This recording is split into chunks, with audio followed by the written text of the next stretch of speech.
2035 deadline है। 35। भारत हिंदू राष्ट्र बन जाए, कोई रोक नहीं पाएगा। अगर हिंदुओं की आवाज़ दबाई गई और कोर्ट में जाने का रास्ता बंद किया गया तो हिंदू क्रांति कोई रोक नहीं सकता। जो इस्लाम से डरे हुए हैं वो आज तक डरे हुए हैं, और शब्द कह सकता हूँ कि Islamic phobia is haunting their mind. कि भागवत जी बोल रहे हैं कि हर मंदिर में शिवलिंग मत ढूंढो, और दूसरी तरफ कोर्ट दर कोर्ट पिटिशंस फाइल की जा रही हैं। तो है ऐसा कॉन्ट्रडिक्शन कथनी और करनी में जो एलिगेशंस हैं अपोजिशन की? ऐसा है, बड़े कभी कोई बात मना करते हैं, छोटे कर ले जाते हैं। मेरे समझ में जितने नॉन हिंदूज हैं, जिसमें कि आपके क्रिश्चियंस और मुस्लिम्स मिल लिए आते हैं, वो नॉन हिंदूज हैं, वो अलग हैं, और हिंदू सब एक है। आप वोटिंग राइट आपको जिस ढंग से दिया उसका मिसयूज हो रहा है कि वोट बैंक की वजह से सब लोग वो बिके चले जा रहे हैं, देश कमज़ोर हो रहा है वोट बैंक की वजह से। तो हो सकता है वोटिंग राइट पर अंकुश लगाना पड़े। हिंदू शासन होगा तो धर्मांतरण नहीं होगा, गौ हत्या नहीं होगी, लव जिहाद नहीं होगा। तो उस हिंदुत्व के रूल के लिए संविधान को अमेंड किए जाने की ज़रूरत है या पूरा संविधान ही बदलने की ज़रूरत है? पूरा बदलने की ज़रूरत है। मनु तो आदि शक्ति है, बहुत शुरू से रहे हैं। ये तो कुछ लोग ऐसे हैं जो कि अपनी पार्टी चलाने के लिए मनुवाद नहीं चलेगा। मनुवाद कोई खराब चीज़ नहीं, मनुवाद में कोई खराबी नहीं है। मैं धन्यवाद दूंगा और मैं सीखना चाहता हूँ कि जो मुस्लिम्स हैं उन्होंने अपनी आइडेंटिटी बरकरार रखी, अपने मदरसे बरकरार रखे और अपने धर्म को डूबने नहीं दिया। तो योग को योगा हो गया तो सब लोग कहेंगे ठीक है, अच्छी है। योग का योगा होना प्रॉब्लमैटिक है। यस, ये नहीं होना चाहिए। गंगा का गैंजीज, अब गंगा पानी वहाँ चला तो सब हो जाएगा, गंगा पानी बहुत अच्छा है, तो गंगा क्यों नहीं रहेगी, गंगा गैंजेस क्यों रहेगा? बिहार को बर्बाद कर दिया वहाँ के लोगों ने, वहाँ के नेताओं ने और क्षुद्र जातिवाद ने। वैलेंटाइन डे जरूर मनाएंगे, बसंत नहीं मनाएंगे। यूथ ये सुनेगा तो उसका एक सवाल होगा कि वैलेंटाइन डे क्यों नहीं मनाया जाना चाहिए? वैलेंटाइन डे से किसी को क्या समस्या? Why not Basant Panchami? But दोनों में मतलब बसंत पंचमी प्रेम का त्योहार है। बसंत पंचमी प्रेम का है। बसंत बहार आप कहते हैं कि आपकी ज़िंदगी में बसंत आवे, और इस बात में हमको कहने में कोई दिक्कत नहीं है कि इस्लाम शिक्षा लेनी चाहिए। इस्लाम कट्टरवाद सही है। इस्लाम की प्रवृत्ति रही है कि जहाँ आम हो दूसरा न पनपे। ठीक है कि भाई जो यहाँ के मंदिरों पर कब्जा हो गया है वो आप मत देखिए। बट इट दिस जहाँ जहाँ इस बात का सबूत मिले पक्का कि मंदिर तोड़ के बनाई गई है, उन केसेस को हाथ में लीजिए केवल। तो आज शरीर का आज है बद से बदतर है, और उसका कारण ये है कि मुस्लिम्स ने वहाँ भी घात लगा के और फाल्स सर्टिफिकेट लेके उसमें भी नौकरी ले ली है। इसी राष्ट्र का हिस्सा 1% वो जैन कम्युनिटी के लोग हैं। तो जब हिंदू राष्ट्र बनेगा तो उसमें जैनियों की क्या जगह? मैंने अभी आपसे कहा, मैं जानता था अभी सवाल पूछे, मैं पहले बता रहा हूँ। जैन, बौद्ध, सिख, हिंदू, ये वन कम्युनिटी। बुद्ध हिंदू थे। बौद्ध धर्म वहीं चला है, उन्होंने कभी हिंदू धर्म के खिलाफ कुछ नहीं कहा। सारी जातियाँ खत्म होनी चाहिए। और उनको ये हो पाएगा हिंदू राष्ट्र में? सारी जातियाँ खत्म हो पाएंगी? अब ये तो बहुत बात की बात की जाएगी। ये मतलब ताजमहल को लेके भी ये बात लागू होती है? दुनिया के 7 अजूबों में शामिल है। नहीं, तो ताजमहल में क्या, ताजमहल तो शिव मंदिर आज भी है। शिव मंदिर है, शिव मंदिर है, ऊपर की कब्रें हट जाएगी, वो तोड़ने की जरूरत क्या है? अच्छा, वो तो मंदिर ही है।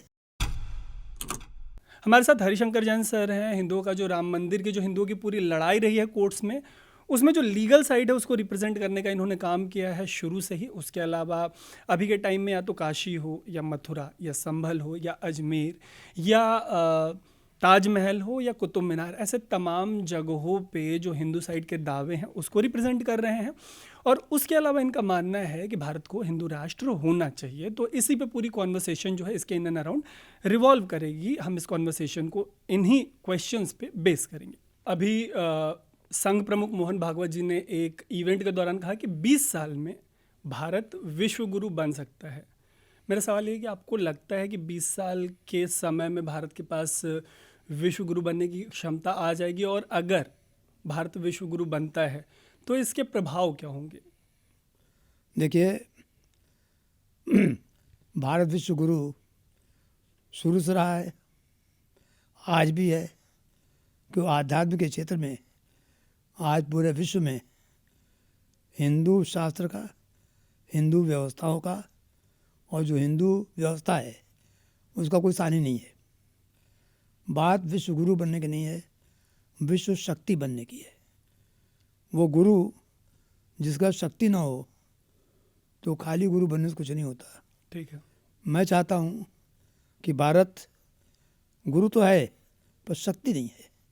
शक्ति ऐसी होनी चाहिए कि आपके इशारे पर विश्व के सब लोग उसको खुद स्वयं अपनी सद्भावना से, अपने दिलो दिमाग से माने।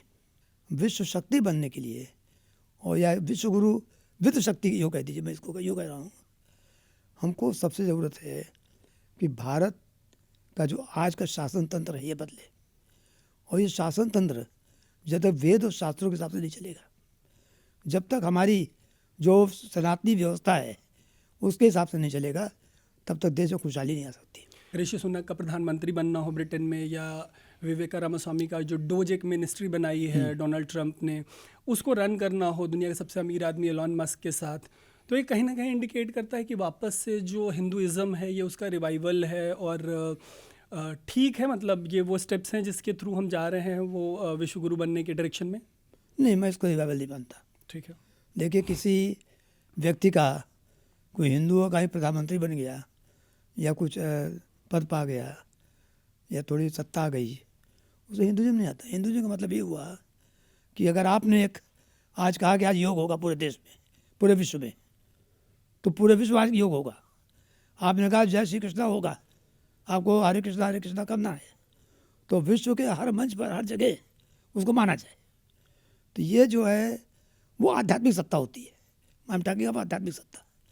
तो आध्यात्मिक सत्ता जो हिंदुस्तान को चाहिए, उसके लिए हमको संघर्ष करना है, और वो तभी हो पाएगा, और भारत शक्ति भी तब बन पाएगा, और गुरु भी तब बन पाएगा जब भारत हिंदू राष्ट्र बनेगा।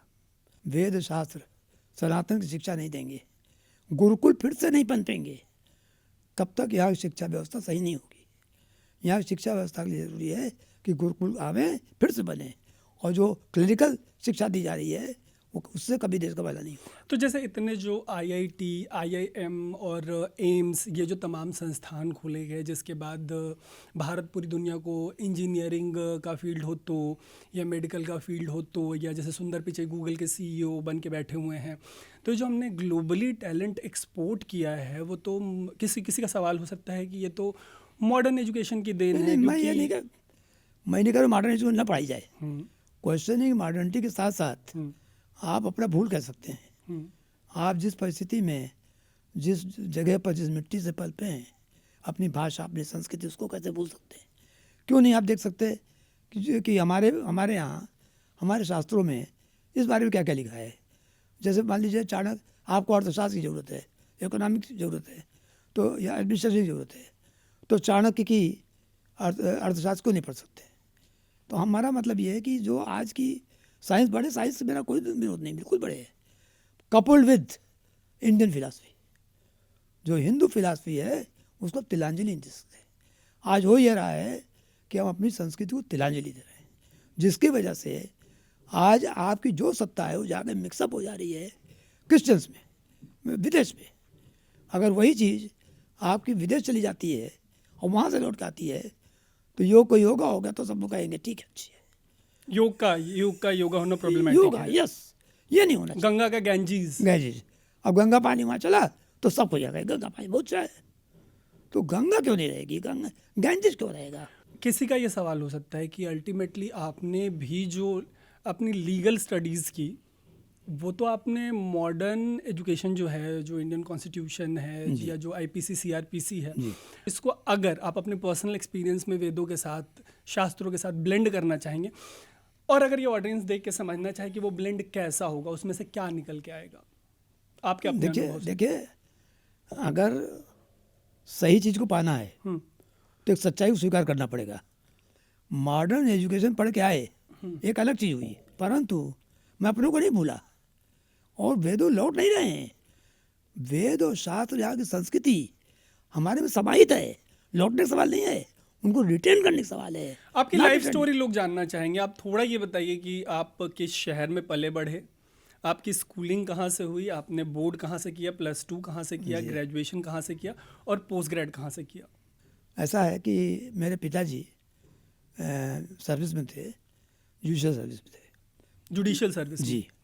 रिटायर्ड एज एडिशनल डिस्ट्रिक्ट जज, हम्म, एडिशनल डिस्ट्रिक्ट जज के पद से रिटायर हुए थे। ठीक है। किस शहर में? 1979 में रिटायर हुए थे। शहर कौन सा था? फरुखाबाद, फारुखाबाद। वहाँ से रिटायर हुए थे। ठीक है, और मैं जब जन्मा हूँ तब से ही वॉज जुडिशियल ऑफिसर। ठीक है। तो मैंने आँख खोली एक उस फैमिली में, और मेरे पिताजी बहुत ईमानदार थे। उसकी वजह से उनके उस समय के जो उनके बासेस थे उनसे पटी नहीं, और हर साल आपका भी ट्रैक 1.5 साल पर ट्रांसफ़र होता रहा। 33 तो 33 साल की सर्विस में 36 ट्रांसफ़र हुए साल में 36 जी। ट्रांसफर। और मैं सौभाग्यशाली हूँ कि मुझे उसमें कम से कम 30-31 जिले याद हैं उत्तर प्रदेश। उत्तर प्रदेश के, जहाँ मैं रहा हूँ। ठीक है, तो स्कूल कई- बदलते चले गए होंगे। मेरे स्कूल बदल चले गए, और मेरी कोई शिक्षा एक जगह पूरी नहीं हुई। अच्छा, उसकी वजह से जहाँ ट्रांसफ़र वहाँ जाना था, क्योंकि हम लोग स्ट्रिक्ट वेजिटेरियन है, कहीं बोर्डिंग में रह नहीं सकते, तो पिताजी में साथ रखते रहे, तो वहाँ जाते रहे। बोर्ड जैसे- कौन सा रहा आपका? बता रहा हूँ, 9th एक जज किया, हाई स्कूल एक जज किया, इंटर फर्स्ट ईयर एक जगह से, इंटर सेकेंड ईयर दूसरी जगह से, BA पार्ट 1 एक जगह से, BA पार्ट 2 दूसरी जगह से, ला के 3 सेमेस्टर एक जगह से, 3 सेमेस्टर दूसरी जगह से। बट थोड़ा सा वापस से, जो आपने बताया कि बोर्ड आपका कहाँ से, आप बता रहे हैं 10th किस स्कूल का जिक्र मैंने किया सब आपने? किया, यूपी से ही किया। हाँ। UP high school intermediate education board से किया, हम्म, BA गोरखपुर यूनिवर्सिटी से किया, मतलब डिग्री वहाँ की है। हम्म, और ला जो है अवध यूनिवर्सिटी फैजाबाद से किया, and I am first law student of 1976 batch, वहाँ से किया। वाह, तो ये हमारे बदलता रहा। ठीक है। पर मैंने ये पाया कि जो शिक्षा व्यवस्था हिंदुस्तान की है, उस समय की थी, आज की भी है, वो सही नहीं है। देखिए, तब की सही थी? नहीं, तब की भी सही नहीं थी, बेहतर थी, आज डिटेरिएशन हुआ है, मतलब गिरावट पहले आई। से विघटन हुआ हाँ, है। पर वो शिक्षा व्यवस्था सही नहीं थी। इस गवर्नमेंट ने 47 के बाद, जब 70 में 50 में आए संविधान के बाद, तो शिक्षा व्यवस्था कैसी हो इस पर ध्यान नहीं दिया। और उसका सबसे बड़ा कारण था कि भारतीय मूल का, भारत का कोई आदमी शिक्षा मंत्री नहीं बनाया गया, और शिक्षा व्यवस्था पूरी जो इंग्लिश प्रणाली थी उस पर चलती रही। तो आज हमारे देश को जिस चीज़ ज़रूरत है, जैसे आप मान लीजिए बिहार का, मैं यूपी का हूँ, हम एक भाषा भोजपुरी आप बोल रहे हैं, मैं भी बोल रहा हूँ, तो अगर हमको कोई भोजपुरी बताएंगे तो बड़ी समझ में आएगी, क्योंकि हमारी की मातृभाषा है। अब वो अंग्रेजियत के रूप ला दिया गया। पर ठीक इसके विपरीत मैं धन्यवाद दूंगा, और मैं सीखना चाहता हूँ कि जो मुस्लिम्स हैं उन्होंने अपनी आइडेंटिटी बरकरार रखी, अपने मदरसे बरकरार रखे, और अपने धर्म को डूबने नहीं दिया। ठीक इसके विपरीत हमारे गुरुकुल खत्म हो गए, हम धीरे धीरे अंग्रेजी सभ्यता में चले गए, और सबसे ज़्यादा डिटेरिएशन आज की तारीख में हुआ है तो हिंदुओं को हुआ है, इसलिए कि आग पर शिक्षा अपनी थी नहीं। आज आप बताइए क्या बात है कि आज रामायण, महाभारत, रामचरितमानस, ये हनुमान चालीसा, वेद मंत्र, आज आम हिंदू का बच्चा नहीं जानता है। ठीक उसके विपरीत एक मुस्लिम लड़के से पूछिए तो आपको कुरान के बारे में पूरा बता देगा, मोटा मोटा बता देगा, कुरान पढ़ना भी जानता होगा। और वही बाइबल क्रिश्चियन का बच्चा वो भी बता देगा क्या था भी है, वो जानता है बाइबल के बारे में। इसमें एक किसी को विरोधाभास ये लग सकता है कि जैसे मैंने मदरसे पे एक स्टोरी की थी आजमगढ़ से 2022 के इलेक्शन के करीब। सवाल ये उठता है कि उन बच्चों की एम्प्लॉयबिलिटी क्या है, उनको कहाँ नौकरी मिलेगी? देखिए, वो हम उस विषय नहीं बोलना चाहते, उनका सवाल है। मैं अभी दूसरी बात कह रहा हूँ। आज के डेट में अगर BHU से कोई बच्चा संस्कृत में हायर स्टडीज़ करके निकलता है तो इस समाज में उसके लिए क्या एम्प्लॉयबिलिटी है? यहाँ अगर कोई, मेरे को सवाल बस पूरा करने दीजिए कि मान लीजिए कोई बच्चा IIT से निकला हो, IIM से निकला हो या एम्स से निकला हो, उसकी एम्प्लॉयबिलिटी का स्तर, क्योंकि हर एक परिवार यही चाहता है कि बच्चा, उसको एक नौकरी मिल जाए, उसके बाद उसकी एक शादी हो जाए और घर बस जाए। तो मदरसे एजुकेशन में दैट इज द प्रॉब्लम जो आप पूछ रहे हैं, यही तो प्रॉब्लम है। आज हर आदमी ये चाहता है कि मेरा बच्चा पढ़ नौकरी पा जाए, प्लेसमेंट हो जाए। अच्छा ये बता दीजिए, मान लीजिए गवर्नमेंट आपके हाथ में दी जाए, मैं आपसे उल्टा कोई सवाल पूछ रहा हूँ, नौकरी के एलिजिबल बच्चे सपोज कीजिए कि 5 लाख हैं और टोटल पोस्टें आपके 2 लाख हैं, तो 3 लाख कहाँ जाएंगे? तो वो अगर हिंदू सांस्कृतिक विधि से काम होगा तो सबको कुछ ना कुछ काम मिलेगा। बट वो भुला के भी हम दुनिया की 5वीं सबसे बड़ी इकोनॉमी बन गए हैं आज के डेट में। बाय दैट फर्स्ट आप उसको अचीवमेंट नहीं मानते? पहला क्यों नहीं बने? आप 5 में क्यों खुश है? ग्रेजुअल 5 क्यों ग्रेजुअल है? 17 साल बहुत होता है। चाइना कहाँ से कहाँ पहुँच गया? अगर हमारे यहाँ पंडित नेहरू कैसे लोग ना रहे होते और कोई बहुत कायदे का आदमी और स्ट्रांग आदमी होता तो देश कहीं कहीं पहुँच गया होता। सब बात के हुए हैं, कोई हम लोग के मुकाबले नहीं था उस समय। कंप्यूटर हमने बनाया, सेकंड मतलब पहले अमेरिका शुरू किया और बाद में हमने उसको ओवर पावर कर लिया, इसलिए कि ब्रेन है आपके पास। और फिर कहना चाहता हूँ कि बिहार के पास सबसे ज़्यादा ब्रेन है। बिहार के पास सबसे ज़्यादा ब्रेन। लेकिन परंतु बिहार को, मैं पार्टी से बात नहीं कर रहा हूँ, बिहार को बर्बाद कर दिया वहाँ के लोगों ने, वहाँ के नेताओं ने और क्षुद्र जातिवाद ने। और देखिए एक बात बताऊँ, जब आप अपनों से बैर करोगे, अपनी चीज़ से बैर करोगे, जैसे आपके माँ बाप हैं, दादा हैं, आपको ये तो पिछड़े हैं, अपनों से आप बैर करोगे तो कहीं बढ़ नहीं सकते हो।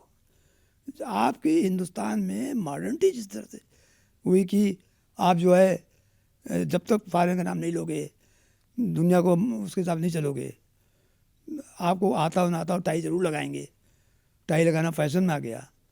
तो हम लोग जो सीख रहे हैं, वैलेंटाइन डे जरूर मनाएंगे, बसंत नहीं मनाएंगे। यूथ ये सुनेगा तो उसका एक सवाल होगा कि वैलेंटाइन डे क्यों नहीं मनाया जाना चाहिए? वैलेंटाइन डे से किसी को क्या समस्या? Why not Basant Panchami? But दोनों में मतलब बसंत पंचमी प्रेम का त्योहार है। बसंत पंचमी प्रेम का है। बसंत बहार आप कहते हैं कि आपकी ज़िंदगी में बसंत आवे। और हिंदू शास्त्र ज़्यादा काम शास्त्र, प्रेम प्रसंग, और जिसको आप कहते हैं कि रास रंग, कोई नहीं कर सकता। पर सब धर्म से बंधे हुए थे, धर्म के आगे नहीं जाते थे। प्रेम करना बुरा नहीं है, प्रेम कंट्रोल बाय धर्म, प्रेम करना अच्छी चीज है। धर्म के अंदर रह के प्रेम करना सही है, ये सही है। लेकिन उस प्रेम में एक जाति का बंधन भी रहा है निरंतर। किसने किया? यही तो कह रहा हूँ। हमको आपको इस समाज में जो 800 साल की गुलामी थी, मुसलमानों ने, अंग्रेजों ने, जाति मुसलमानों और अंग्रेजों ने दी है, उन लोगों की वजह बढ़ी। अच्छा बता दीजिए मुझे, क्या 1192 से लेके हिंदुस्तान में कोई हिंदू शासन था? नहीं था। 1707 तक तो मुस्लिम शासन था, धीरे अंग्रेजों का आया। कहाँ से आ गए? कोई दलित हमारे था?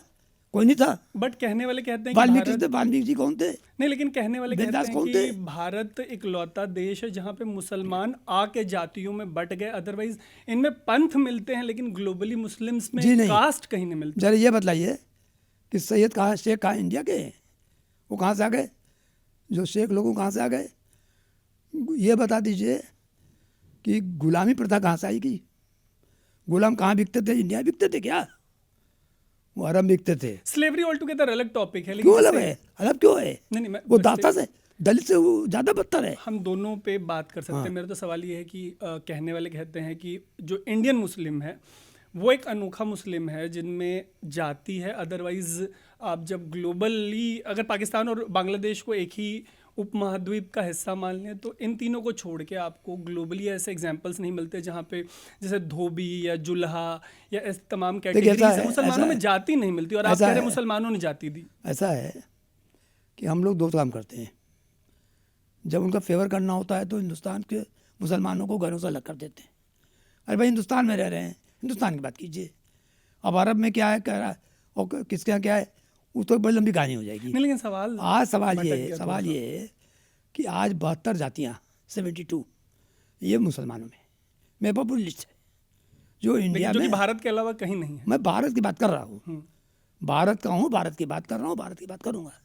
और मैं यहाँ से फिर सऊदी अरेबिया की बात को देखूंगा। ठीक है, मेरा क्या रुको? नहीं, मेरा ये सवाल इसलिए सर था हरिशंकर सर कि आप जब कहते हैं कि मुसलमानों ने जाति दी या अंग्रेज़ों ने जाति दी भारत को, या उनके टाइम पे और ये कंसोलिडेट हो गई भारत में जाति, तो उसमें कॉन्ट्राडिक्शन, ये विरोधाभास ये निकल के आता है कि न तो अंग्रेज़ों में अपने यहाँ किसी तरीके की जाति है, उनके यहाँ 2 पंथ हैं, न मुसलमानों में भारत के बाहर कहीं पे भी जाति है। तो किसी का आपसे ये सवाल हो सकता है कि आखिर क्रिश्चियंस और मुस्लिम्स ने भारत में जाति को और कंसोलिडेट कैसे किया? क्रिश्चियंस में कितने डिवीजन है बता दीजिए मुझे। कैथोलिक जो मेरी कैथोलिक, अंडरस्टैंडिंग है प्रोटेस्टेंट। कैथोलिक और प्रोटेस्टेंट जो कि पंथ हैं। दो और हैं ना, मैं बोल रहा हूँ 2 और हैं, 4 हैं और छोटे छोटे और कई हैं। वहाँ भी कितने कंट्रीज है जिनमें आपस में लड़ाई हुई है चर्च में लेके। ऐसा नहीं है, ये लोग हम लोग को बदनाम करते हैं। और हिंदुओं में कोई जाति, जिस जगह लोग कहते हैं कोई दलित वलित कोई नहीं था। जो वर्ण थे वो धीरे धीरे कालांतर में किस वजह से बढ़े, कैसे बढ़े, तो 800 साल गुलामी में अभ्रस होता रहा। पर हमारे कुल थे, कुल देवता माने जाते हैं, वर्ण व्यवस्था थी, गोत्र व्यवस्था थी। जैसे मेरा गोत्र है, आपका गोत्र है, गोत्र का धीरे धीरे अभ्रस से जाति हो गया और लोगों ने उसको बहुत गलत ढंग से प्रदर्शित किया। आप वेद और शास्त्रों की बात कर रहे हैं। ऐसा कहा जाता है ये जो 4 हायरार्कीज बटी हैं कि ब्राह्मण, क्षत्रिय, शूद्र और वैश्य, ये चारों कैटेगरीज वेद काल से चली आ रही है। ये सही है या मनु के समय से ये डिवीजन हुआ है? नहीं, मनु तो आदि शक्ति है, बहुत शुरू से रहे हैं। ये तो कुछ लोग ऐसे हैं जो कि अपनी पार्टी चलाने के लिए मनुवाद नहीं चलेगा। मनुवाद कोई खराब चीज़ नहीं, मनुवाद में कोई खराबी नहीं है। और मनुवाद जो है, मनुस्मृति किसी ने पढ़ा है? पढ़े ही नहीं किसी ने। नहीं, लेकिन ये जो जाति है वो वेद काल की है? जाति नहीं है, जाति नहीं, वर्ण है। वर्ण, जाति वर्ण व्यवस्था वेद काल की है या मनु के काल की है? इंडियन सोसाइटी में आपकी जानकारी में, चूंकि आप वेदों की बात कर रहे हैं कि हमको उनके और लौटना आदिकाल से है। और एक बात और सुनिए, जो वर्ण व्यवस्था है, वर्ण और जाति दोनों अलग चीज़ें हैं। अगर आपने ब्राह्मण कहा, मान लीजिए, तो ब्राह्मण के आज क्या है? आज भी चार वर्ग हैं पूरे कंट्री में, पूरे वर्ल्ड में। क्लास 1, क्लास 2, क्लास 3, क्लास 4, पूरे वर्ल्ड में। इंटेलिजेंसिया जो क्लास है दैट इज ब्राह्मण, जिसको हम कहते हैं बौद्धिक। जो सेना है, आर्मी, जो लड़ना जानते हैं, दैट क्षत्रिय। जो लोग बिजनेस कर रहे हैं, दैट वैश्य। और इसके अलावा जो काम सेवा कार्य कर रहे हैं वो शूद्र। आज भी वही है। हमको बदनाम करने के लिए आपने कहा था जातियों बटे, ऐसा बटे, वैसा बटे, छुआछूत कुछ नहीं है हमारे यहाँ। अभी एक स्टोरी आई थी छुआछूत वाली बात हुई, तो मिथक है। राज्यसभा के सांसद हैं इलैया राज, वो गए थे तमिलनाडु में श्रीविल्लिपुथूर करके एक मंदिर है वहाँ पे, और उनको गर्भगृह में नहीं जाने दिया गया उनकी जाति की वजह से। मैं वही कह रहा हूँ, ये जो जातीय छुआछूत पनपा हुआ है, ये गुलामी काल में पनपा दिया गया है। ये तो मैं कह रहा थी, जैसे मैं बताऊँ, मुझे पक्का इस बात का साहित्य रखा हुआ है। एक एग्जाम्पल दे रहा हूँ। उड़ीसा में जगन्नाथपुरी मंदिर है, तो एक ज़माने में अंग्रेजों ने कहा इस पर टैक्स लगा दो दर्शन के लिए जो जाना चाहें। तो जो आदमी टैक्स नहीं दे सकता था वो नहीं जाने पाया, तो उनको अलग कर देते थे।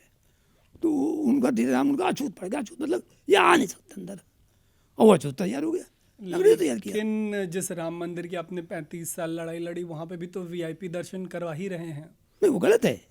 मैंने वीआईपी दर्शन, वो एक अलग किस्म की जाति, देखिए, वो अमीरों की और गरीबों की क्रिएट की गई, ऐसा कहते हैं। बिल्कुल सही कह रहे हैं आप। एक्सेप्ट, ये नहीं होना चाहिए। किसी मंदिर में कोई वीआईपी दर्शन नहीं होना चाहिए।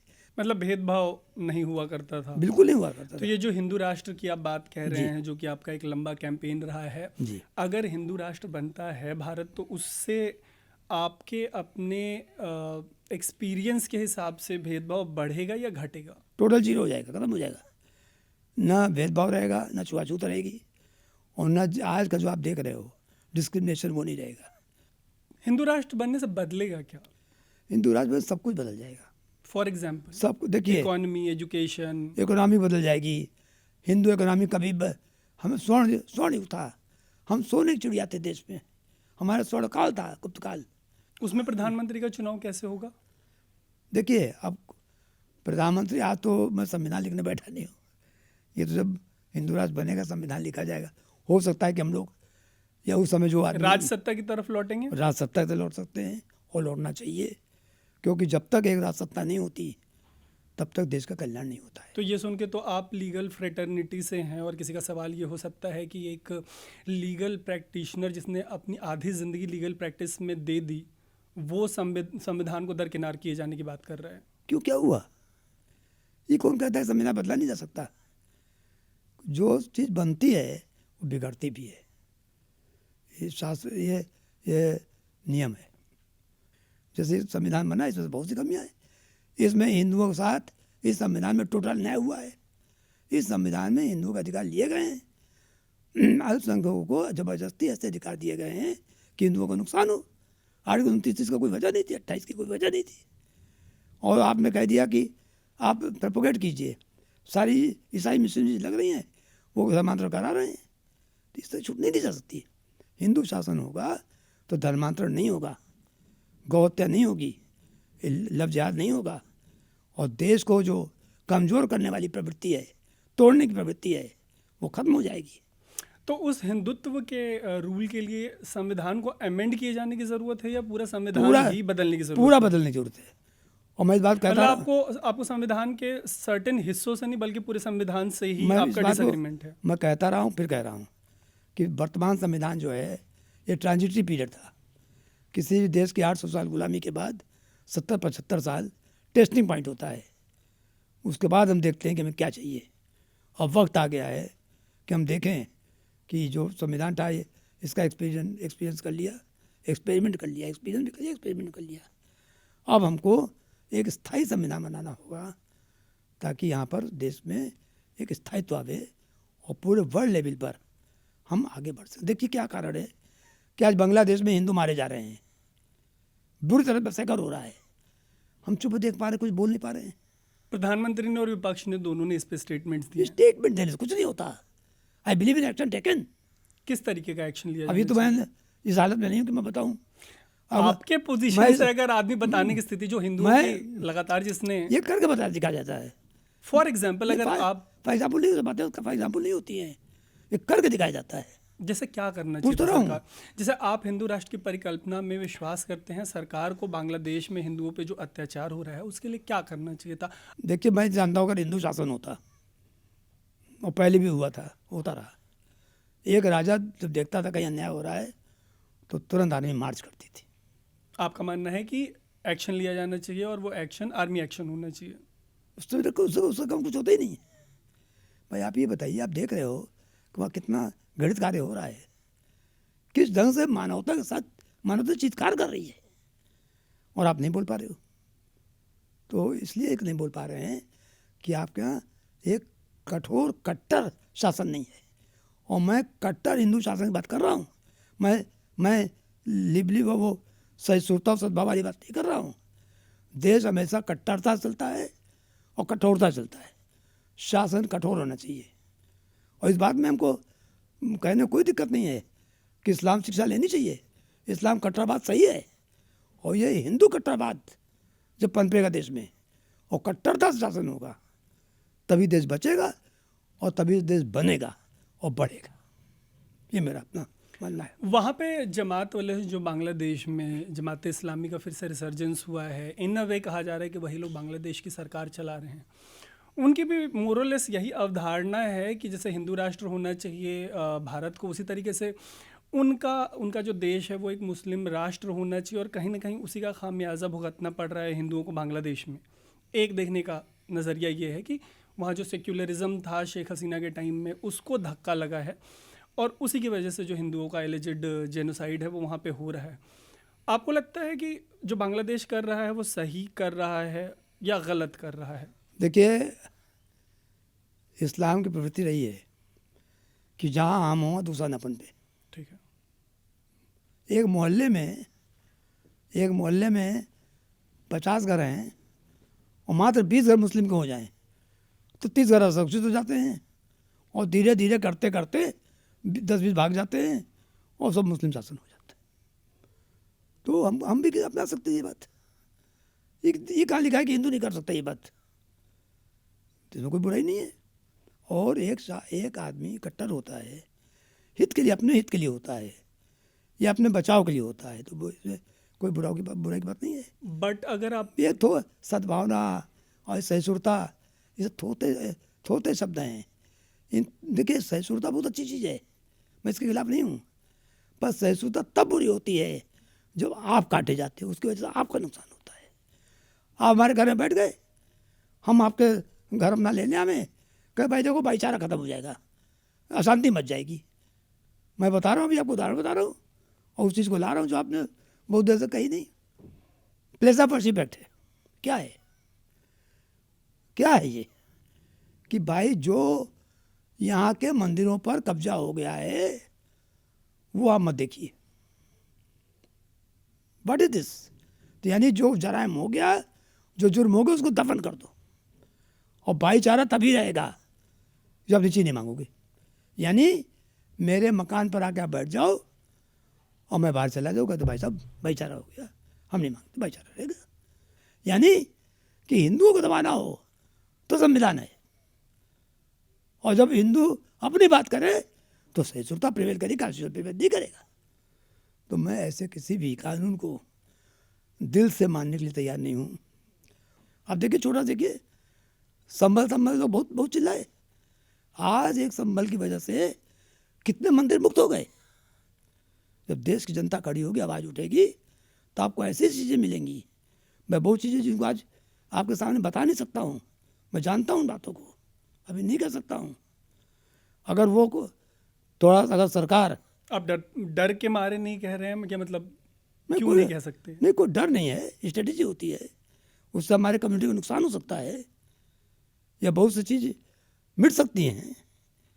तो अगर यहाँ शासन सख्त होगा तो बहुत चीज़ें सामने आ जाएंगी। और इसीलिए मैं कह रहा हूँ कि यहाँ सख्त शासन की ज़रूरत है, डरने की दबने की ज़रूरत नहीं है। मैं फिर रिपीट कर रहा हूँ, समझिए इस बात को। लोग कहते हैं, बड़े उससे कहते हैं सब place of worship act secularism का एक पार्ट है। भैया क्या सेकुलरिज्म कहते हुए लोगों को समझ नहीं आती।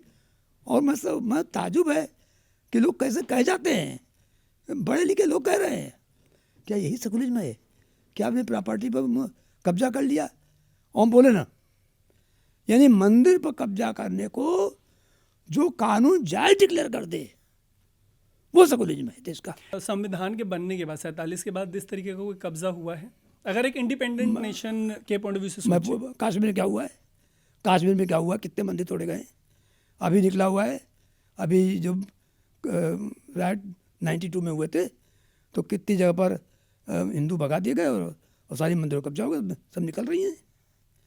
मैं कहा ना, बहुत चीज़ें ऐसी हैं जो कि अगर शासन सख्त हो जाए और बड़े कायदे से काम हो और बड़ी ईमानदारी से काम हो तो बहुत चीज़ें सामने आ जाएंगी। ऐसे कि अगर आप जो कह रहे हैं कि अगर शासन सख्त हो जाए तो ऐसे कितने मंदिर हैं जो आप लोगों की लंबी रिसर्च रही है, तो आपकी जानकारी में ये, जैसे मेरा रिकॉल कह रहा है कि राम मंदिर हो गया, राम मंदिर के बाद काशी और मथुरा, फिर संभल और अजमेर, उसके अलावा आई थिंक कुतुब मीनार और नहीं ऐसा है। मैं इसको लिस्ट में बहुत नहीं कर रहा हूँ, ऑनर करना चाहता हूँ। कितने ऐसे स्ट्रक्चर्स? मैं कुछ और कोई एक अंदाज नहीं, किताबें हैं कई जगह, रफ एस्टिमेट मैं बता रहा हूँ, कई जगह बहुत लंबी लिस्ट दी हुई है। मैं ये केवल मेरा ही कहना है कि मुझसे खबर नहीं है। जहाँ जहाँ इस बात का सबूत मिले पक्का कि ये मंदिर तोड़ के बनाई गई है, उन केसेस को हाथ में लीजिए केवल। वो खाली मंदिर की बात नहीं है। देखिए, जैसे किसी देश की आत्मा चर्च होती है। आज अलेक्सा का जो वहाँ काम चल रहा है, इजराइल और फिलिस्तीन और इनका सब क्या है, क्यों लड़ रहे हैं? अस्तित्व लड़ रहे हैं ना। आज हाशिया सोफिया 1500 साल बाद क्यों रिवाइव किया मस्जिद में? जैसे इजराइल का नाम आता है तो वहाँ पे 3 धर्म हैं, जेरूसलम की फाइट में क्रिश्चियनिटी, इस्लाम और जुडाइज्म। और उस वायलेंस में 48 में इजराइल बना, तब से लेके अभी तक, अभी जो सबसे रिसेंट कॉन्फ्लिक्ट है पिछले साल जो इजराइल पर अटैक हुआ था, उसमें 45,000 लोग फ़िलिस्तीन की तरफ से मरे हैं और इजराइल की तरफ से जो अटैक था उसमें 1300 लोगों की मौत हो गई थी। तो ये जो पूरा सेक्युलरिज्म वाला सवाल उठता है वो शायद इसी वजह से उठता है कि जो इजराइल के हालात हैं या जो मिडिल ईस्ट का पूरा हाल है, या आप जिन भी कंट्रीज़ का एग्जांपल दे रहे हो उनके जो हालात हैं वो कम से कम भारत के कंपैरिजन में बहुत बदतर हैं। तो हो सकता है कि जो लोग सेक्युलरिज्म को मान लेने की बात कर रहे हैं वो शायद ये सोच रहे हो कि हमारी हालत वो जो वेस्ट एशिया या मिडिल ईस्ट की है वैसी मत हो जाए, सालाना 50,000 1 लाख नहीं, ऐसा नहीं है। मौत नहीं, ऐसा नहीं है। सबसे मिथक और जिसको बोलते हैं सबसे वाहियात, एक शब्द होता है वाहियात, जिसको कहते हैं बेसिर पैर का शब्द होता है सेकुलरिज्म। सेकुलर कोई हो ही नहीं सकता। और सेकुलरिज्म ने देश को बर्बाद कर दिया। जो आपके वहाँ के हालत बहुत अच्छे हैं, ऐसा नहीं है। नहीं, मैं तो कह रहा इंडिया हूँ वहाँ के हालात बहुत बुरे हैं और बुरे सेक्युलरिज्म हैं। हो सकता है कि हमें वहाँ के हालात नहीं, उस हालात से बचा ले, वैसे हालात नहीं बचाएगा। आज वो हालात वही उससे बदतर इंडिया में छिपे हुए हैं। जैसा आपने देखा ना, पूरा पूरे मोहल्ले पर कैप्चर हो गया।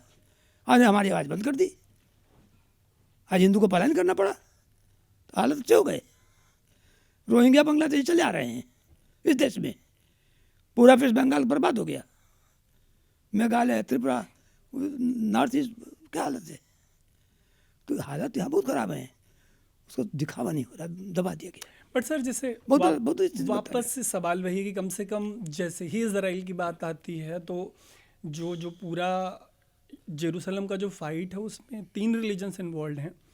जब से इजराइल एग्जिस्टेंस में आया है कभी वहाँ पे सिर्फ इसी वजह से शांति नहीं रही कि 3 रिलीजन्स एक दूसरे के गले पे हैं। भाई तो ऐसा है, यही तो बात मैं पूछ आपको रहा हूँ। लगता है कि अगर वो भारत की तरह सेक्युलरिज्म को अपने यहाँ अप्लाई कर लेते तो एक कंपैरेटिव पीस होती उनके यहाँ भी? मिस्टर भारत सेकुलर भाई नहीं है, ये तो मुस्लिम सुप्रीमेसी है।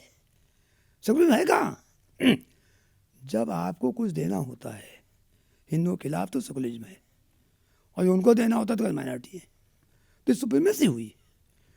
जैसे आपके सच्चर कमेटी की रिपोर्ट आई, सच्चर कमेटी की रिपोर्ट कहाँ लिखा है संविधान में कि एक कम्युनिटी के बारे में केवल आप जाने कि उनकी गरीबी कितनी है, कि हमारे एससी जो है उसका बद से बदतर है, और इतने नेता भी नेता हो गए, इतने लोग शासन में आ गए और शेड्यूल कास्ट नेता भी हुए, पर आज तक शेड्यूल कास्ट की वास्तविक दशा देखने वाले की किसी हिम्मत नहीं पड़ी, सही बात कह दे, और उनको लुभाने के लिए कि जब आपको आरक्षण इतना दिया, आरक्षण था।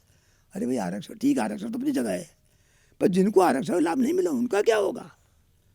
आपने मान लीजिए 21% दे दिया आरक्षण, आपकी आबादी 1 लाख, मान लीजिए एक जगह पर 1 लाख है, 20% लोग पा गए पढ़े, वो सब नहीं पा जाएंगे, 80 का क्या होगा? तो आज शेड्यूल कास्ट का हालत बद से बदतर है, और उसका कारण ये है कि मुस्लिम्स ने वहाँ भी घात लगा के और फॉल्स सर्टिफिकेट लेके उसमें भी नौकरी ले ली है। तो हमको तो सबको देखना पड़ेगा ना। ये जो आप बता रहे हो इस सेकुलरिज्म का सबसे गंदा रोल इंडिया में हुआ है, और ये बताइए वर्ल्ड में कौन कंट्री पूरा कैसा एकदम सेकुलर है? जगह सेकुलर थे, आप कहते क्रिश्चियन सेकुलर हैं। 1927 का इंडियन चर्च एक्ट है, चर्च एक्ट में सरकार चर्च के लिए जमीन देती थी, तो भाई तो हम नहीं समझ पाए, सरकार उसके ज़मीन दे, मस्जिद ज़मीन दे, और मंदिर के बाद आवे तो सेकुलर आ गया।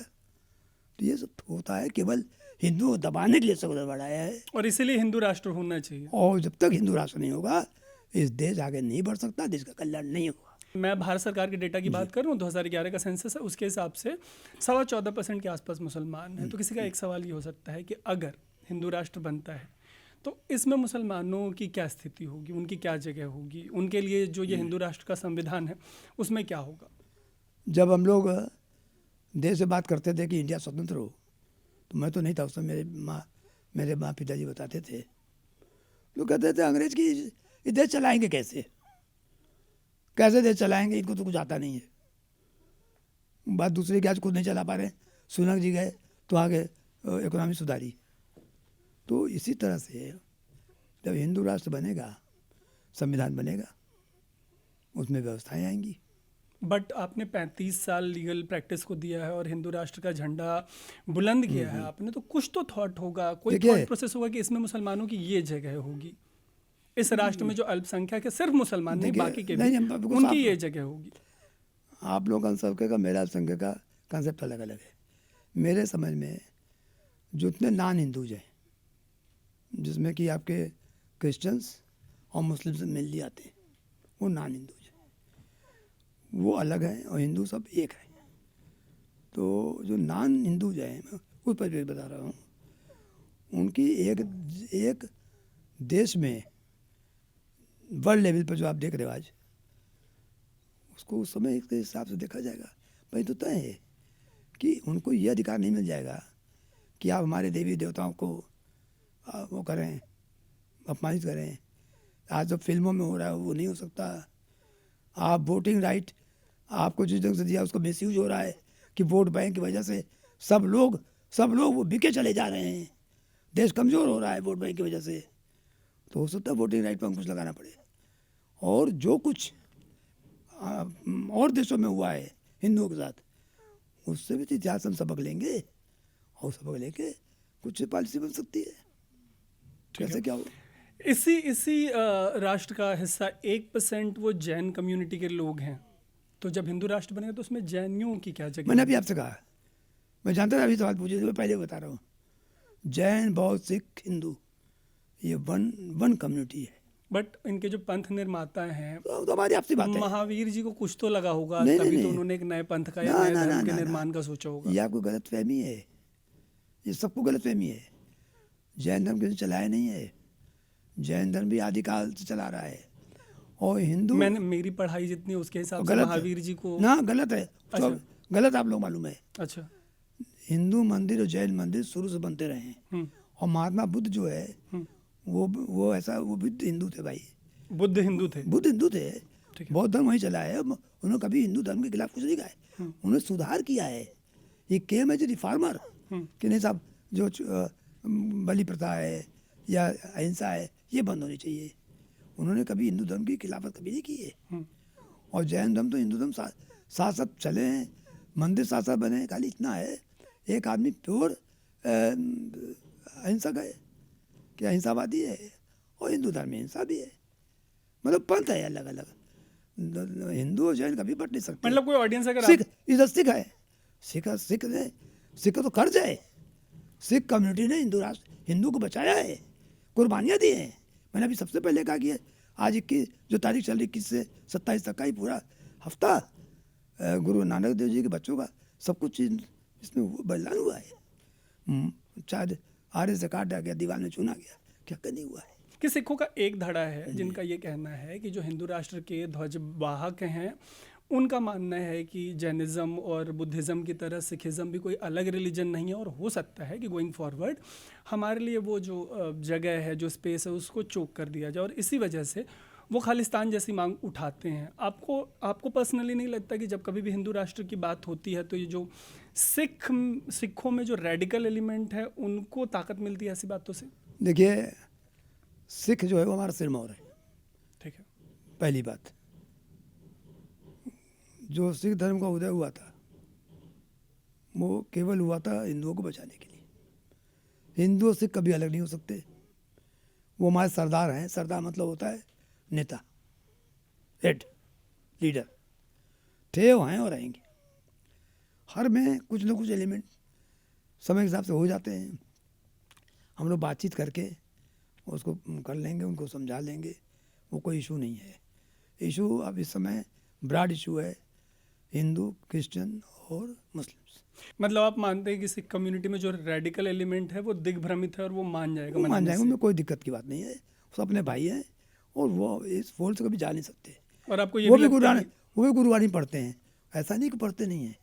गुरुनानक देव को मानते हैं, गुरुवाणी पढ़ते हैं। तो जो सिख शास्त्र में लिखा है, न उससे अलग हम जा सकते हैं, न वो जा सकते हैं। एक दिन सब साइड हो जाएगा। हम लोग ये आपसी विचार, इसमें किसी तीसरे से कोई मतलब नहीं है। बट आपको बिल्कुल नहीं लगता कि जो उनका रेडिकल एलिमेंट है सिखों का, उसको इस तरीके की बातों से बल मिलता है हिंदू राष्ट्र वाले? नहीं, उनको इससे कोई दिक्कत नहीं होगी। अब जो भ्रम दूर हो जाए, सब सही हो जाएगा, कोई दिक्कत नहीं होगी। सिर्फ बातचीत से सब सही हो जाएगा। जाति का जो सवाल है, ये जो जातियां हैं हिंदू समाज में, जातियों की व्यवस्था जो इतना रिफ्ट है किया गया है। जैसे अभी माननीय गृह मंत्री ने एक बयान दे दिया, उसके बाद से संसद चल ही नहीं पाई, और वो सिर्फ और सिर्फ कहीं ना कहीं जाति से जुड़ा हुआ था, क्योंकि जो संविधान निर्माता हैं अंबेडकर, उनके बारे में जो बात उन्होंने कही थी, उनको लगता है कि वो अपनी जगह पे सही है, विपक्ष को लगता है वो गलत है। एक बात बताऊं, और जाति का ऐसा बवाल हुआ कि संसद ही नहीं चल मैं इस पर कुछ नहीं कहूँगा। मैं इतनी बात जानता हूँ, अम्बेडकर जी सर्वमान्य हमारे नेता हैं। उनकी बातें या जो उनके उपदेश हैं, जो उन्होंने आपने पढ़ा है थाट एंड पाकिस्तान, अम्बेडकर जी बहुत विद्वान आदमी थे। मैंने एनाहिलेशन ऑफ कास्ट पढ़ा। नहीं, अम्बेडकर जी बहुत विद्वान आदमी थे। उनकी बहुत किताबों में मैं संकलन की हूँ। उन्होंने लिखा सबसे पहले कि जब से यहाँ पर बंटवारा का मतलब कि एक मुस्लिम यहाँ चला जाए, मुस्लिम हिंदुस्तान में रहेंगे तो देश के लिए खतरा रहेंगे। ये बात अम्बेडकर लिखी है। मैं तो अम्बेडकर को बहुत मानता हूँ, और ये सही है कि इस देश में जब तक शेड्यूल कास्ट के बारे में नहीं सोचा जाएगा, जो उनकी हालत उसके बारे में नहीं सोचा जाएगा, उनका उत्थान नहीं होगा और उनको वाकई में समाज में बराबर नहीं लाया जाएगा, तब तक देश में उत्थान नहीं हो सकता है। बट वो शेड्यूल कास्ट बिल्कुल बौखला उठता है जैसे ही उनको ये सुनने को मिलता है कि कोई बाबा साहब का कॉन्स्टिट्यूशन बदलना चाहता है। और जो हिंदू राष्ट्र के अगर उनको क्वेश्चन बस एक सेकंड सवाल कंप्लीट कर लूँ कि ये जो भी बाबा साहब के फॉलोअर्स हैं वो जैसे ही सुनते हैं कि कोई संविधान बदलना चाहता है वो अप इन आर्म्स हो जाते हैं, तुरंत सड़कों पर उतर जाते हैं। और आप कह रहे हैं एक तरफ कि आप बाबा साहब को मानते हैं, उनकी कही हुई बातों को मानते हैं, दूसरी तरफ जैसे ही हिंदू राष्ट्र की बात आती है तो उस संविधान को सिरे से बदलने की बात होती है। कॉन्ट्राडिक्टरी नहीं है? नहीं, कनेक्ट नहीं है। कैसे? अगर उनको मालूम पड़ेगा कि जो बाबा साहब ने कहा तो पूरी लागू की जाएगी तो खुश होंगे। जैसे बाबा साहब ने जितनी बात कही है एक सिलेक्टेड चीज लाई जा रही जनता के सामने, उनको बतलाना पड़ेगा बाबा साहब ने ये भी कहा है। और मैं कह रहा हूँ कि छुआछूत गलत है, सारी जातियां खत्म होनी चाहिए। और उनको ये हो पाएगा हिंदू राष्ट्र में? सारी जातियां खत्म हो पाएंगी? अब ये तो बहुत बात की बात देखी जाएगी। और उनको जो कुछ मिला है मैं चाहता हूँ उनको उससे ज़्यादा मिले, हिंदू राष्ट्र में उससे ज़्यादा मिले। ये तो नहीं कहा कि अम्बेडकर जी जो देंगे उससे ज़्यादा न मिले। अम्बेडकर तो ने शुरुआत की है। आपको लगता है हिंदू समाज जाति खत्म करने के लिए तैयार है जिस तरीके की पॉलिटिक्स तमिलनाडु से लेकर बिहार तक है? देखिए, जाति समाप्त होना एक अलग चीज होती है, हो पाएगी कभी? और जाति के नाम पर विभेद होना अलग चीज होती है। मैं नहीं कहता जाति समाप्त हो सकता है कि ये हमारी परंपरा चली आ रही है न समाप्त कर पाए, पर जाति के नाम पर विभेद न हो, जाति के नाम पर डिस्क्रिमिनेशन न हो, जाति के नाम पर आप फायदा नुकसान ना करें, राजनीतिक फायदा नुकसान ना करें, ये हो सकता है। बट ये हो पाएगा अगर काम किया जाएगा और अगर सच्चे दिल से किया जाएगा तो बिल्कुल होगा, क्यों नहीं होगा। जैसे हर राज्य की जो सरकार है उसका अपना जाति का फॉर्मूला है, एक एक टिकट जाति देख के बांटी जाती है। आज मैं आपकी राजनीति, इस राजनीति देखिए जो प्रेजेंट राजनीति चल रही है और देश का जो वर्तमान संविधान चल रहा है इसमें देश का भला नहीं हो सकता। मैं ये तो मैं कह रहा हूँ, इसीलिए कह रहा हूँ। तो आप 5 हाईलाइट बता पाएंगे जो जिस तरीके का संविधान आप चाहते हैं उसके कोई 5 हाईलाइट? नहीं, अभी नहीं बताऊंगा, वो अभी नहीं बता। मेरा संविधान लिखा जा रहा है। बट जो भी लोग आपकी बात को आगे लेके जानना चाहते हैं, मान लीजिए कि जो भी हमारा व्यूअर, तकरीबन 8.5 मिलियन हमारे व्यूअर्स हैं सिर्फ यूट्यूब पे, और वो 8.5 मिलियन व्यूअर अगर हिंदू राष्ट्र की बात सुन रहे हैं और कोई उसका प्रोपोनेंट हो, आपका समर्थक हो, उसको 5 हाईलाइट्स अगर पता नहीं चलेंगे तो वो इस पर राय कैसे बना पाएगा? मैं इतनी बात बता रहा हूँ कि हमारा हिंदू राष्ट्र का संविधान वो तैयार हो रहा है, होता रहेगा। मोटी मोटी बात नहीं कर सकता हूँ, कितना कल्याणकारी होगा, चाहे शेड्यूल कास्ट हो, शेड्यूल ट्राइब हो, गरीब तबका हो, उसको उससे बढ़िया शासन नहीं मिल सकता। सशक्त भारत होगा। सशक्त भारत के मतलब कि भारत को विश्वगुरु मैं नहीं मानता हूँ। नहीं मानते? विश्वगुरु क्या होता है? विश्व शक्ति। गुरु में बिना शक्ति के बेकार है, तो गुरु विश्व शक्ति, मेरा मतलब ये कहने का, वो बनेगा। देश में जिस तरह की गरीबी, बेरोजगारी, हाहाकार मचा हुआ है, ये हिंदू राष्ट्र में एक भी नहीं होगा। कैसे? और अब देखिए आपने अभी 5 बात बताई, मैं उतने बता रहा हूँ, अंदर मत पूछिए।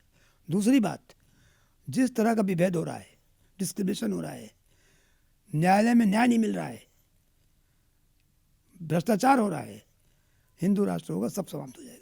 एक रिटायर्ड जस्टिस फलियस नरीमन हैं, उन्होंने, आप कह रहे हैं न्यायालय में न्याय नहीं मिल रहा, उन्होंने अभी हाल ही में एक सेमिनार ने बोला कि जैसे आपने कहा कि न्यायालय में न्याय नहीं मिल रहा, उनका कहना है कि राम मंदिर के मामले में हिंदुओं ने कानून को नहीं माना, ऐसा फलियस नरीमन का कहना है। आप इससे इत्तेफाक रखते हैं? बिल्कुल नहीं। नरीमन साहब ने जो भी कहा है वो सही नहीं कहा है। उनका वेस्टेड इंटरेस्ट था और ख़ास वजह से उन्होंने कहा। और ये भी देख लीजिए कि वो 2 दिन उनके कहने के 2 दिन बाद ही सुप्रीम कोर्ट का आदेश हुआ कि सब कोई मुकदमे दाखिल नहीं किए जाएंगे। तो वो एक दूसरी कहानी है। मैं उसमें आज मैं समझता हूँ कुछ ना बोलूँ तो अच्छा है। बोल तो आप गए, अगर उसको मैं आपकी ही बात को आगे बढ़ाऊँ तो आप ये कह रहे हैं कि इन अ वे उन्होंने पैसिव प्रेशर बनाने का काम किया। मैं इसके आगे जो कहना तो कह दिया, इसके आगे नहीं कहूँगा। ठीक है, समय आगे तब कहूँगा। जो प्लेसेस ऑफ वर्शिप एक्ट के होने के बावजूद या सुप्रीम कोर्ट ने हाल ही में जो कहा है कि अभी हॉल्ट कर दिए जाए ऐसे सारे मामले, उसी में आरएसएस प्रमुख मोहन भागवत का एक बयान आया है कि मैं पढ़ देता हूँ एज इट इज़। उनका कहना है कि विविधता एकता का गहना है और हमें इसको स्वीकार करना चाहिए, इसका सम्मान करना चाहिए। और उसके अलावा उन्होंने कहा है कि राम मंदिर हिंदुओं के लिए आस्था का विषय था। भूतकाल में जो हुआ उसकी वजह से हद से ज़्यादा नफरत, दुर्भावना, दुश्मनी, शक के आधार पर हर जगह ऐसे मुद्दे खड़े करना स्वीकार नहीं किया जाएगा। इसके पहले उन्होंने ये भी कहा था कि जो शिवलिंग है वो हर मंदिर में ढूंढना ठीक नहीं है। आप इससे देखिए- इत्तेफाक रखते हैं? देखिए, संघ जो है 100 साल पूरे होने जा रहे हैं, हम्म, और संघ की जो देन है इस देश को हम्म, वो अनूठी है। हम्म, हम लोग कोई भी आरएसएस गुरु गोवरकर जी हम्म, ने जो किया, जो बनाया, जो उनका उद्देश्य था, हम्म, उससे पीछे नहीं जा सकते। हम्म, जो उनका उद्देश्य था हम्म, वही आरएसएस का उद्देश्य था और आज भी है। हम्म। क्षणिक कोई बात आई होगी, किसी बात के फ्लो में कह दिया, तो स्ट्रॉन्ग एक अलग स्टेटमेंट। चीज़ अब है। भागवत जी तो मतलब राह मेरी चलते बात को सुनिए। हल्की बात नहीं कह मेरी देंगे, बात बहुत सुनिए। कैलकुलेटेडली मेरी बात बोलते सुनिए, हैं। मेरी बात सुनिए। मैंने कहा कि गुरु गोवलकर जी ने जिस संघ को बनाया, जिस उद्देश्य के लिए बनाया, वो उद्देश्य था और आज भी आरएसएस का है, वो नहीं हट सकता।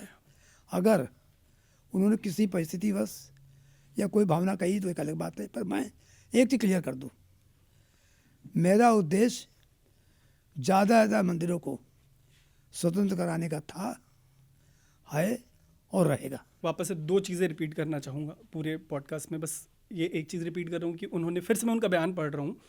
राम मंदिर, ये आरएसएस प्रमुख मोहन भागवत ने कहा है कि राम मंदिर हिंदुओं के लिए आस्था का विषय था।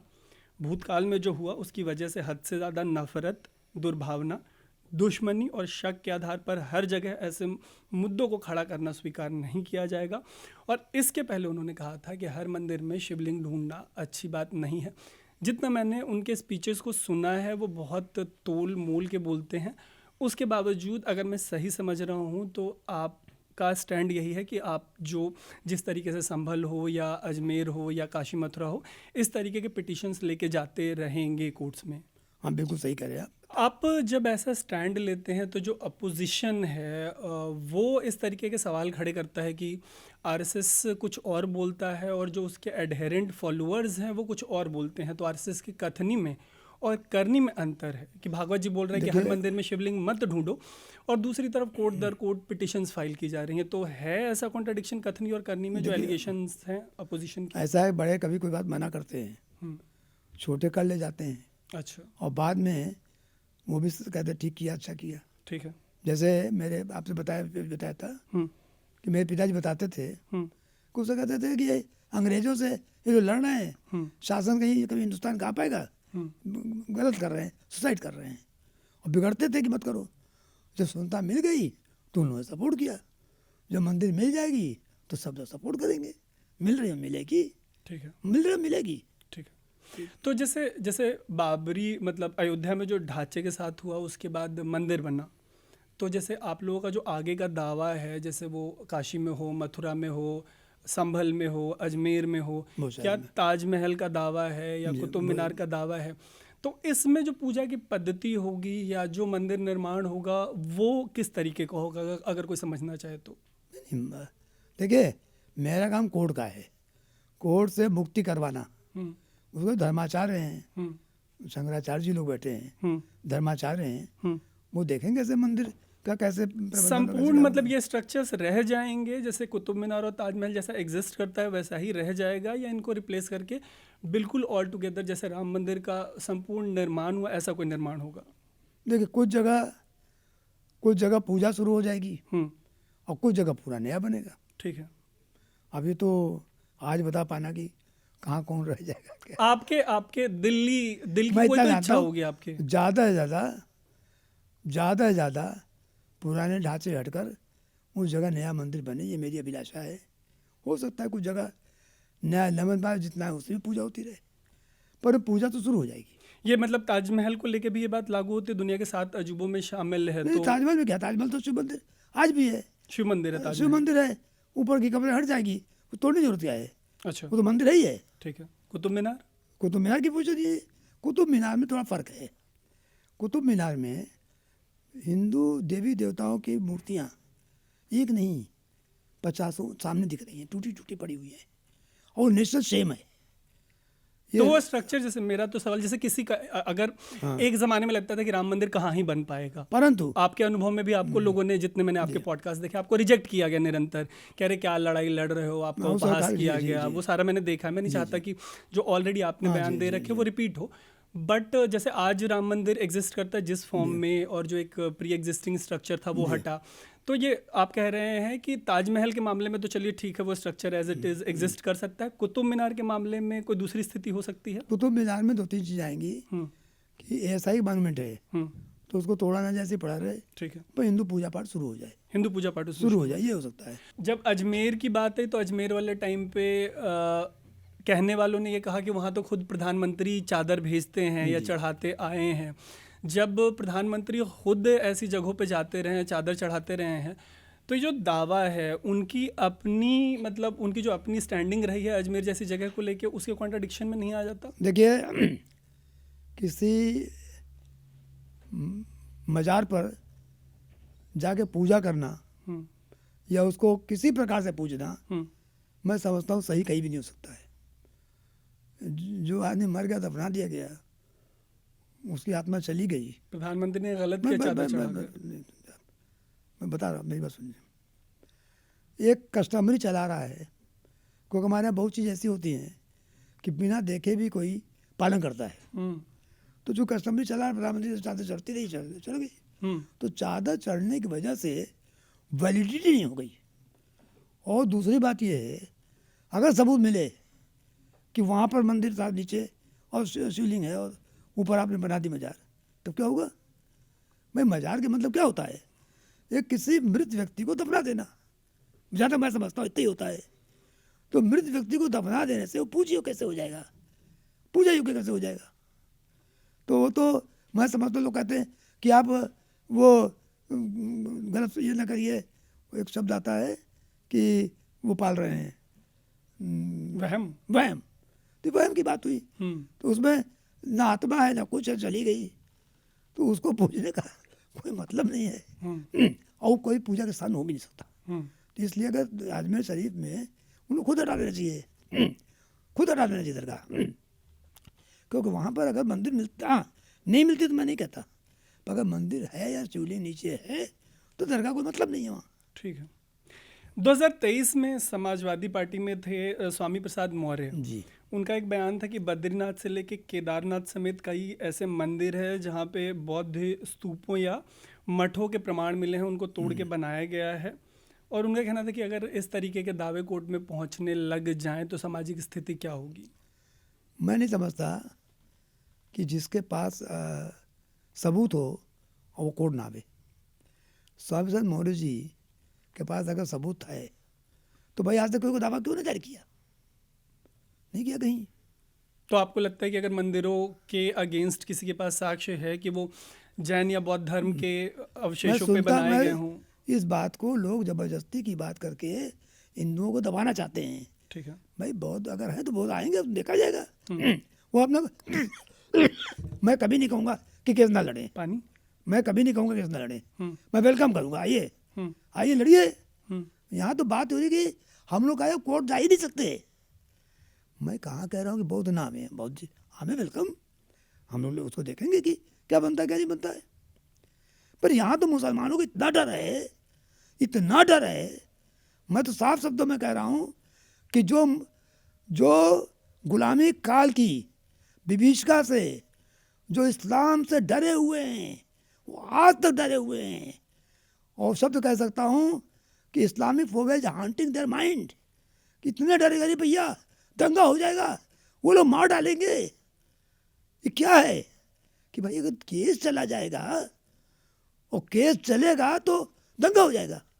कितनी हास्यास्पद चीज़ है कि अगर आप कहे क्या मंदिर है तो दंगा हो जाएगा, सेकुलरिज्म में खतरे में आ जाएगा। संभल में दंगा हो गया, एक तरीके से वायलेंस तो हुआ, कम से कम दंगा नहीं हुआ, वायलेंस हुआ, वायलेंस वन साइडेड हुआ। हिंदू वर्सेस मुस्लिम नहीं था, मुस्लिम्स के पूरे मॉब ने आकर पत्थरबाजी शुरू कर दी, गोली चलानी शुरू कर दी, 5 लोगों की जान चली गई, 5 और उसके बाद गाड़ियाँ चला दी।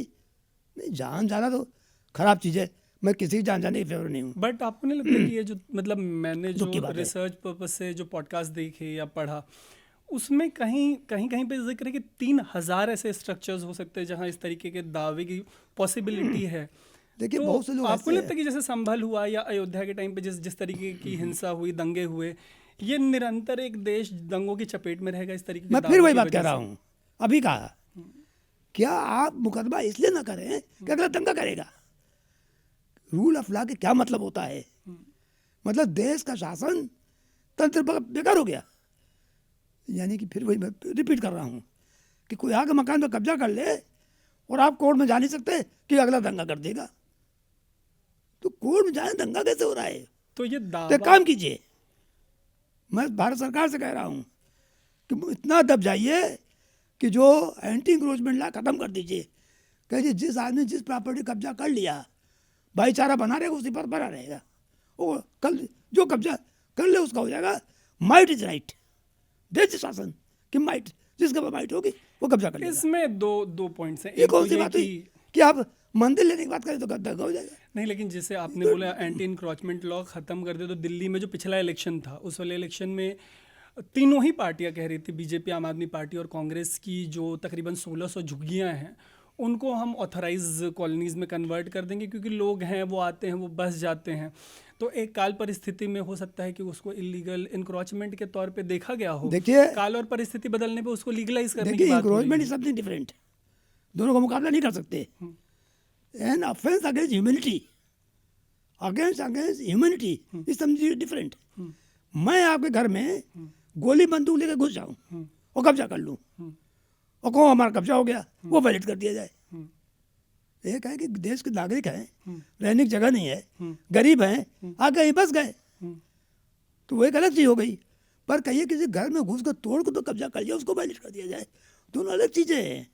दोनों का मुकाबला नहीं कर सकते। ठीक है। और फिर मैं कह रहा हूँ, रिपीट कर रहा हूँ, जिस देश में ये होगा कि आप कोर्ट में नहीं जा सकते हैं, तो उस देश में क्रांति को रोक नहीं सकता।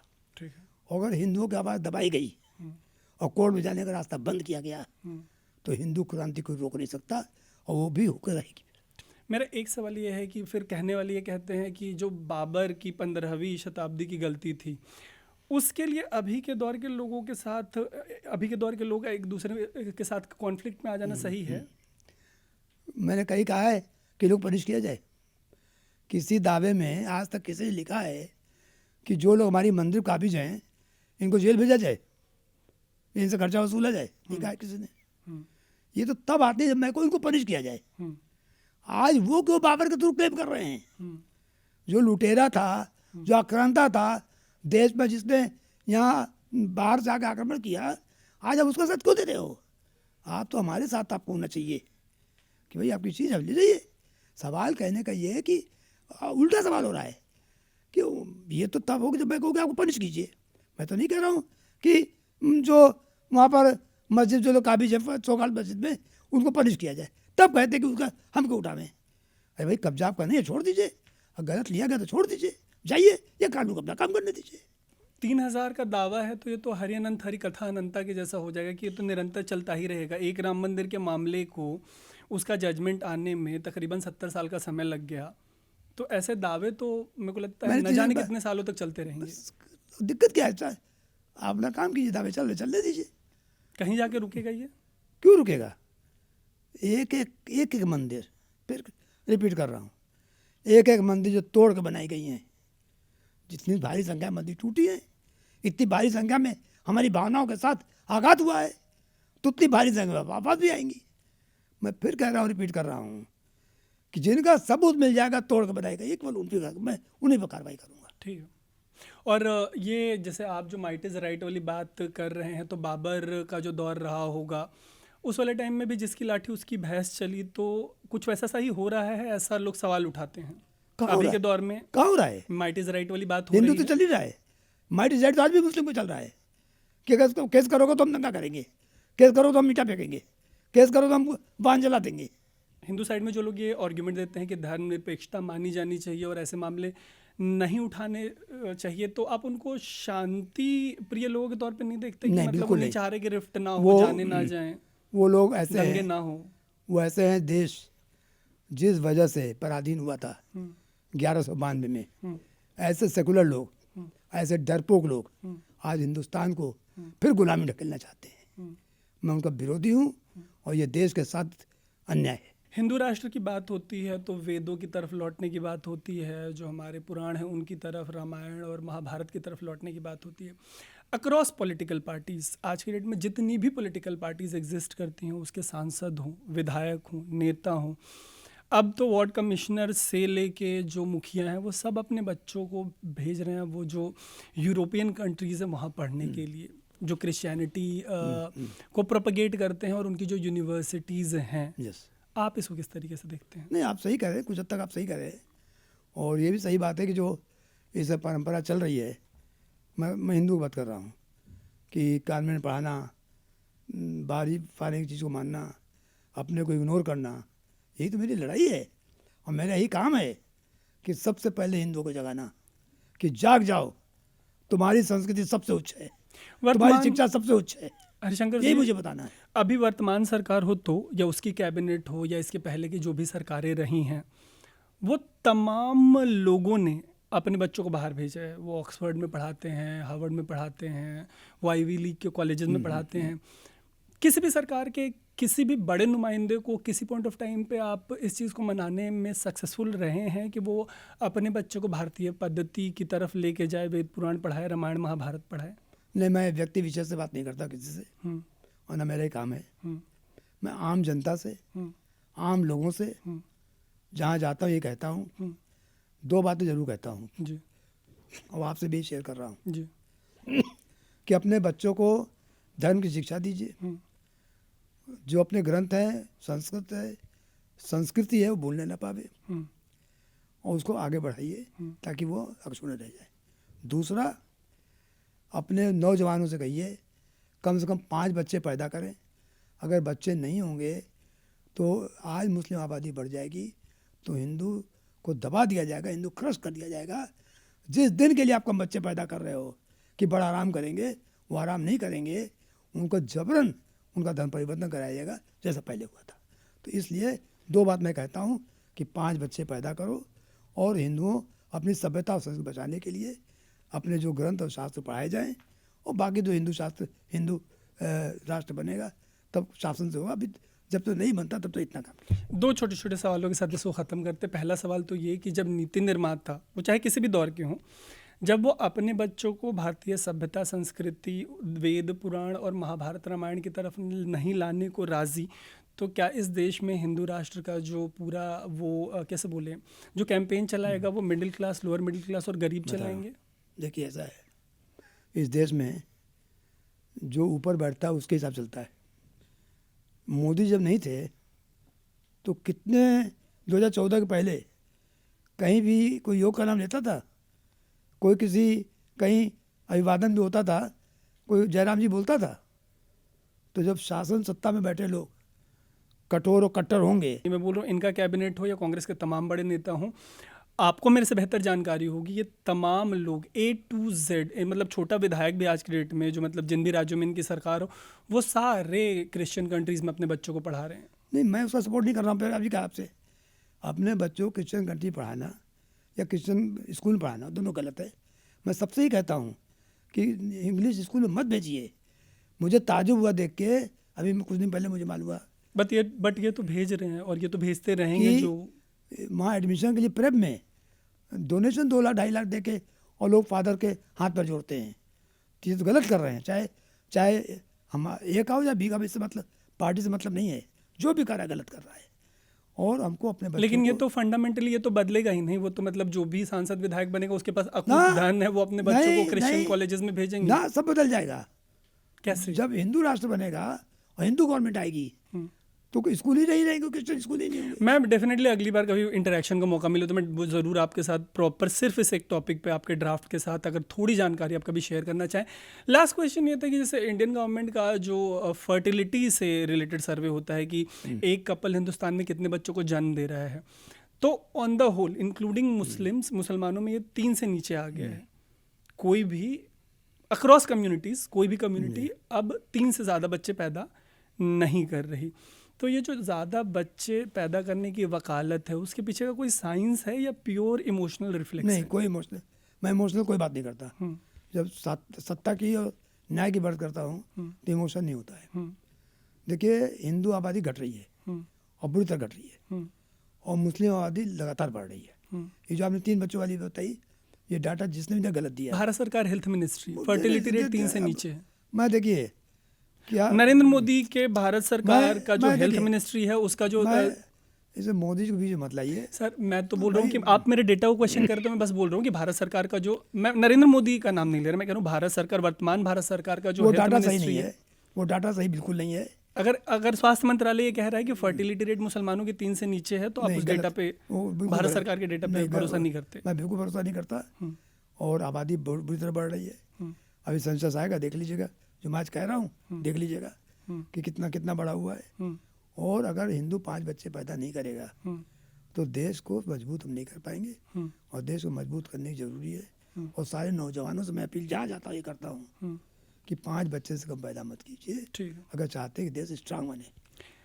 तो वो 5 बच्चों को कहाँ पढ़ाएगा? जैसे उत्तर प्रदेश में 27,000 स्कूल सिर्फ इसलिए बंद हो गए कि उनका इंफ्रास्ट्रक्चर खराब था और वहाँ पे एनरोलमेंट घट गया। ये जो आपका प्रश्न है, कहाँ पढ़ाएंगे? क्योंकि जो अमीरों के बच्चे हैं, सांसदों विधायकों के बच्चे हैं, उनकी तरह इंग्लैंड और यूएस तो भेज नहीं पाएंगे। तो ये 5 बच्चों का लालन पालन, अनएम्प्लॉयमेंट है। क्यों चाहते हैं आपकी सबको नौकरी मिले? यही तो मैं आपसे शुरू से शिक्षा तो मिले। 27,000 शिक्षा स्कूल मिले, उत्तर सबको। प्रदेश में बंद हो गया, जहाँ राम राज्य की परिकल्पना की बात है। हमारे यहाँ भगवान देता है, सब बच्चे ईश्वर के पास आते हैं, अपना भाग्य लेके आते हैं, और सब पढ़ते हो खाने को पाते हैं। इंदिरा जी ने इस देश के साथ, कम्युनिटी के साथ बहुत बड़ा अन्याय किया था। जब इमरजेंसी लगाया था तो हम दो हमारे दो करके हिंदुओं को माइंड वाश कर दिया, बिल्कुल। और जानती थी मुसलमानों के हम रोक नहीं पाएंगे, और हिंदुओं मन में आ गया दो हम दो हमारे दो। बट उसके पहले टाइम तो संजय गांधी पे एलिगेशंस लगते हैं कि मुसलमानों को स्टरलाइज किया गया फोर्सफुली अक्रॉस कंट्री। ये एलिगेशंस गलत है? संजय गांधी के टाइम में फोर्सफुल स्टेरलाइजेशन हुआ था?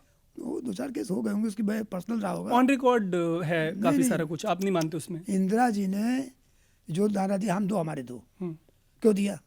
क्या मुस्लिम पे लागू कर पाएंगे? देश बहुत गरीब था और जी नहीं, पॉपुलेशन बहुत ज्यादा थी। इसलिए नहीं। उन्होंने कहा था गरीबी हटाएंगे 69 में, नारा दिया था, कितनी गरीबी हटा पाई? ये था कि उनको जानती थी कि हिंदुओं की संख्या कम कर दो और मुसलमानों को बढ़ा दो। 80 करोड़ लोग अभी भी फ्री में राशन पे मतलब जी रहे हैं। तो जिस राम राज्य की हम परिकल्पना करते हैं उससे तो बहुत दूर हैं। देखिए, रामराज जब आएगा तो वो होगा ही नहीं। आप जो बता दो, फिर वो बात कर आई विश आप जब मतलब रामराज आएगा तो आप जिस देश की कल्पना करते हैं, आई विश कि वो देश बने। क्योंकि मतलब अगेन उत्तर प्रदेश वाला जो लेटेस्ट एग्जांपल मैंने आपको दिया कि 27,000 स्कूल बंद हो गए। आप लोग सब चीज आज से तोल रहे हो, मैं वो तोल रहा हूँ जब सब गलती रहेगी नहीं। हमारे में फंडामेंटल डिफरेंस ये है।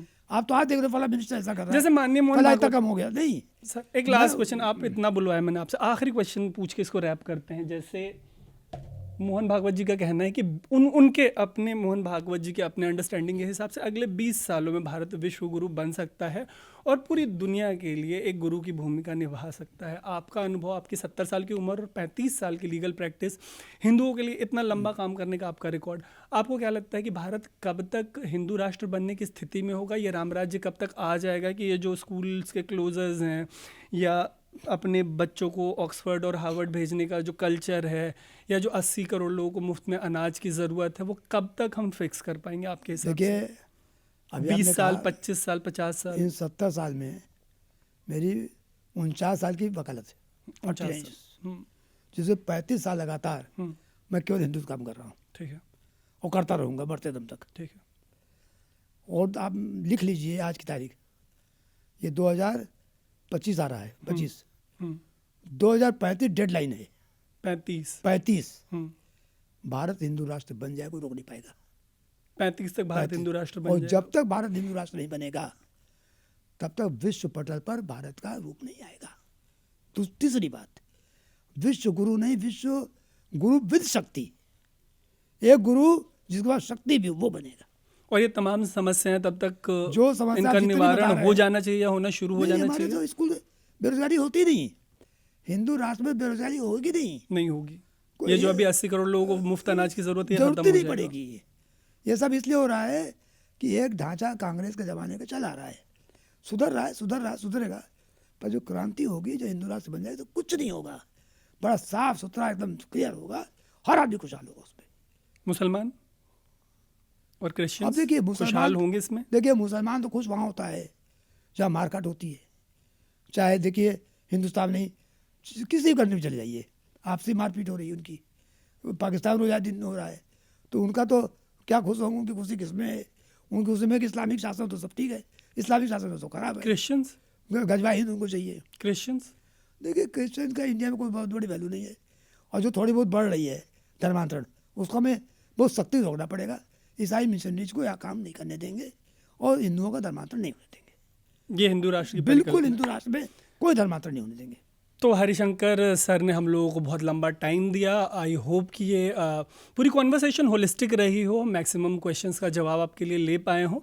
अगर कोई सवाल रह गया हो तो हम इनको फिर से दोबारा होस्ट करना चाहेंगे। इस पूरी कॉन्वर्सेशन को आप ज़रूर देखिएगा, ज़्यादा से ज़्यादा शेयर करिएगा, और कमेंट बॉक्स में हम लोगों को ज़रूर बताइएगा कि हिंदू राष्ट्र पर आपकी क्या राय है, और उसके अलावा वो सवाल भी बताइएगा जो आपके हिसाब से हो सकता है कि छूट गए हों, ताकि हम दोबारा से इनको होस्ट करें और उन तमाम सवालों के जवाब लें। इस पॉडकास्ट को यहीं पे रैप कर, मेरा नाम है तरुण और आप देख रहे हैं स्विच।